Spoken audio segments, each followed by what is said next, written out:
her neckline plunging, bare shoulders moving to the music. Marilyn Monroe sat front and center in the star-studded audience alongside Elizabeth Taylor and Dean Martin, as Frank Sinatra opened his residency at the Sands Resort and Casino in Las Vegas.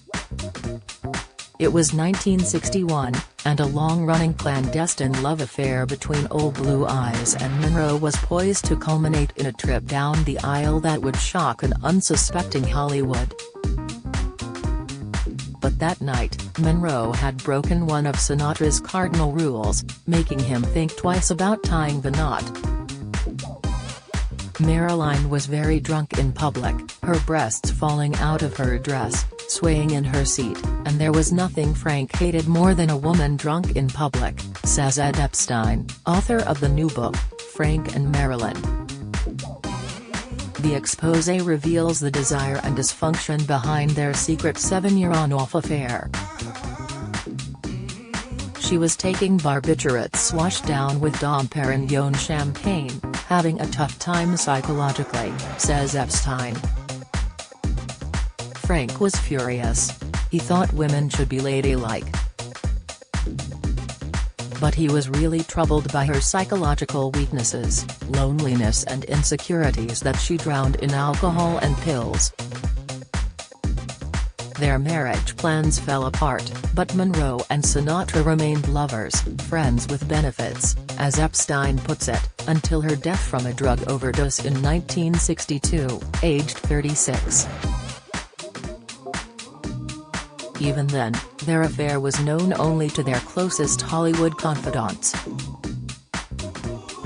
They found excitement in the cloak-and-dagger secrecy of their romance, reveals Epstein. They planned to marry, but walked a perilous tightrope, balancing between her affairs with President Kennedy, his brother Robert, and her possessive ex-husband, baseball legend Joe DiMaggio. Frank and Marilyn wouldn't dare go public, not even holding hands on a red carpet, because both knew how jealous Joe DiMaggio could be. Frank was frightened of DiMaggio, who was a head taller, and a volatile Italian with mafia connections. When planning their wedding, Frank thought that they should tie the knot in Europe, far from DiMaggio. Monroe and Sinatra had begun as friends and became lovers, calling each other Frankie and Norma Jeane. They found they shared a lot in common, says Epstein. They understood each other, knowing what it was like to live under constant pressure, public scrutiny and nasty headlines. Both were vulnerable, tormented by insecurities, lonely and isolated by their fame. Frank liked to save ladies in distress, and Marilyn turned to him in times of trouble. When together they could take their masks off. He could even relax around her without his toupee. In his own way, Frank was as emotionally fragile as she was. They were, in many ways, each other's analysts. But Monroe came with a truckload of psychological baggage, abandonment by her unknown father, the schizophrenic mother she hid for years in a mental institution, and her divorce from DiMaggio, who continued to watch over her every move like a demented stalker. Putting their wedding plans on hold, both Sinatra and Monroe realized they wanted to pursue other relationships, while remaining lovers, says Epstein. They enjoyed sex without any reservations, they were sexual animals. Marilyn was at the apex of a love pentangle with Sinatra, both Kennedy brothers and DiMaggio. Marilyn had passion for all four men, says the author. Though DiMaggio was too controlling after they divorced in 1954, they remained close, and Joe was fiercely protective of Marilyn. Meanwhile, Marilyn genuinely thought she would marry JFK.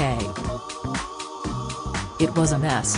Monroe and Sinatra met in 1953 when both were riding a career high, says Epstein. "Gentlemen prefer blondes" made Marilyn a bona fide star, and Sinatra, after hitting rock bottom with his music career seemingly over, won an Oscar for From Here to Eternity and was back on top. Friends tried to warn Monroe. "I told her to stay away from him," said actress Shelley Winters. Talk about Dr. Jekyll and Mr. Hyde. "He can scare the hell out of you." Bandleader Tommy Dorsey also cautioned Monroe, "Frank is the most fascinating man in the world, but don't stick your hand in the cage." She didn't listen. Their romance might have gone public if joint plans for a movie and concert tour had not faltered. Monroe and Sinatra were set to star on screen in musical comedy The Girl in Pink Tights, but Monroe dropped out when she learned she would be paid less than a third of Sinatra's salary. Plans fell through to co-star in the movie Guys and Dolls, and a remake of A Tree Grows in Brooklyn. Sinatra invited Monroe to join him on a world concert tour, but she declined, fearful of DiMaggio's jealousy.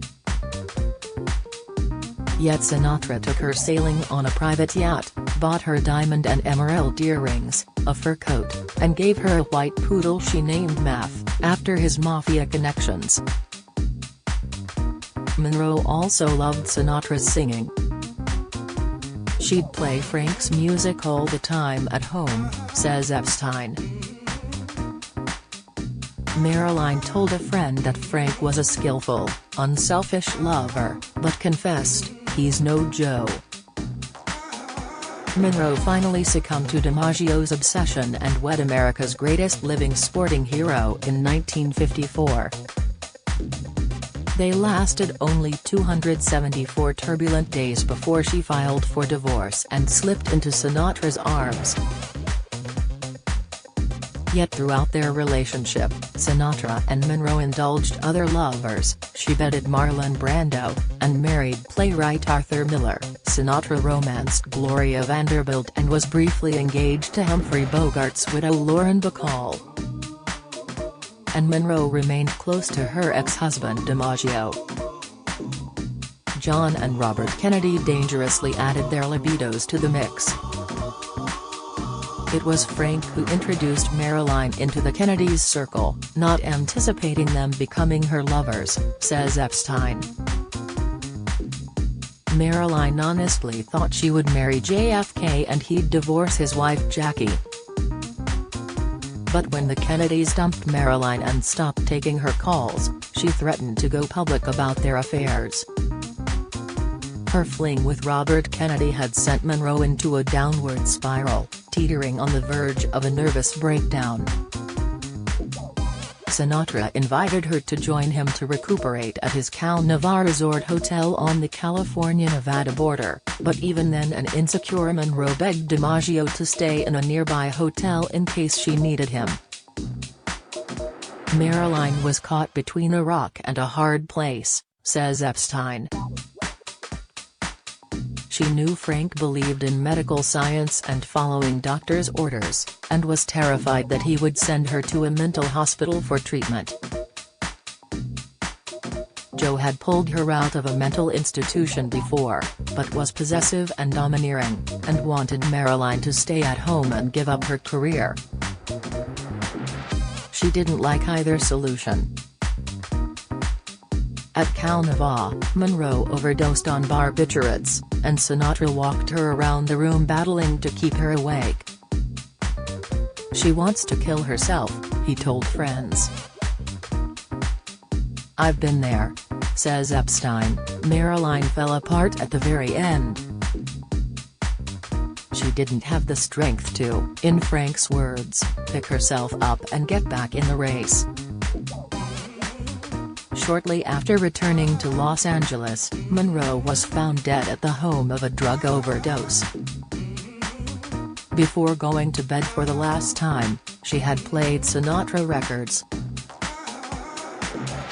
Frank told friends he believed Marilyn had been murdered to stop her talking about her affairs with the Kennedys, says Epstein. He believed the Kennedys had a hand in her death. She had gotten in too deep and had become a danger to them. Frank never got over her death. He wished he could have saved her. Frank and Marilyn by Edward C. Epstein is published by Post Hill Press on February 16, priced £22.